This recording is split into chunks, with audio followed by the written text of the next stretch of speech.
My name is Emma, and sometimes words slip out of your mouth without you realizing just how much weight they carry. That night, I said something I could never take back. Something that changed everything. It wasn't a fight. There was no shouting, no slammed doors, no dramatic argument echoing through the house. It was just a quiet evening, the kind of night where everything felt like it was slipping through my fingers and I didn't know how to stop it.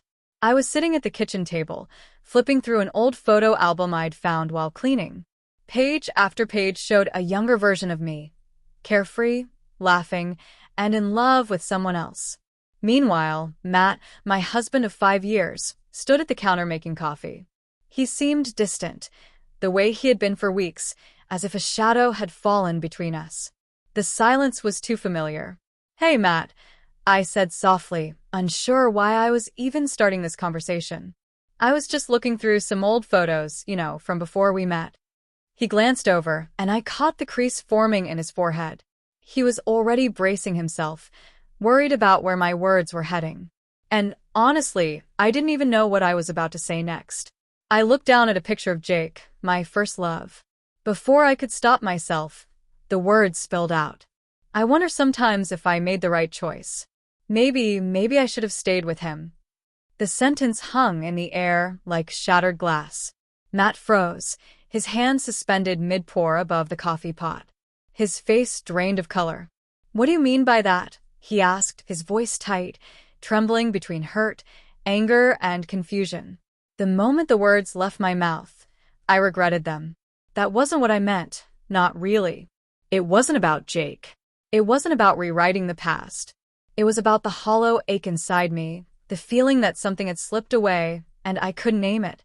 "I don't know, Matt," I stammered, trying to lighten the blow. Sometimes I wonder if life would have been different with him.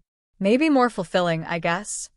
The expression on his face twisted, as if my words had carved deep into him.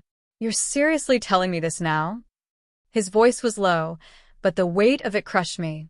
I wished I could take it all back, but it was too late. His eyes filled with hurt, and the silence that followed was unbearable. "I didn't mean it like that," I blurted out, rising from my chair. "I don't know what's wrong with me. Everything feels off. I don't know." Matt's silence was deafening. He turned away, his jaw tight, his shoulders rigid. The air between us thickened until I could hardly breathe. Finally, he spoke, barely more than a whisper.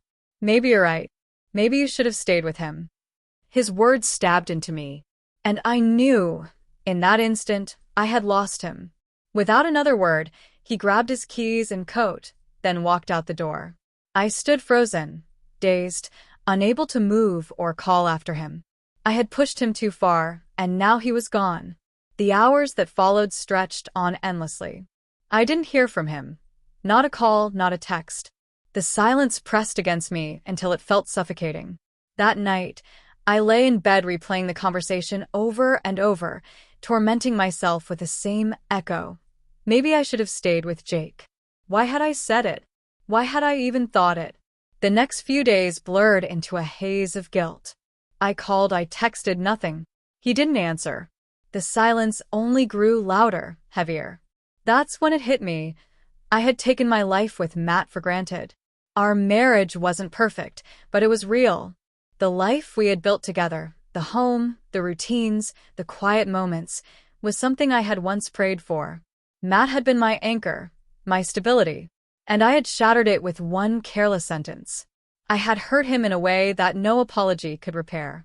Ironically, I found myself thinking of Jake more and more. But the more I thought about him, the clearer it became. Jake was my past. Matt was my future. When I married Matt, I had made the right choice. I knew that now, but it was too late. A week passed before I finally heard from him. His message was short, almost cold. "I think it's best if we take some time apart. I need to figure things out. I don't think I can keep doing this." The weight of those words sank into me like stone. I had lost him. The gap I had created between us wasn't just space anymore. It was a canyon, impossible to cross. Months went by. I tried everything, apologies, gestures, words, but nothing reached him. He was always distant, and I knew deep down that something irreplaceable had been broken.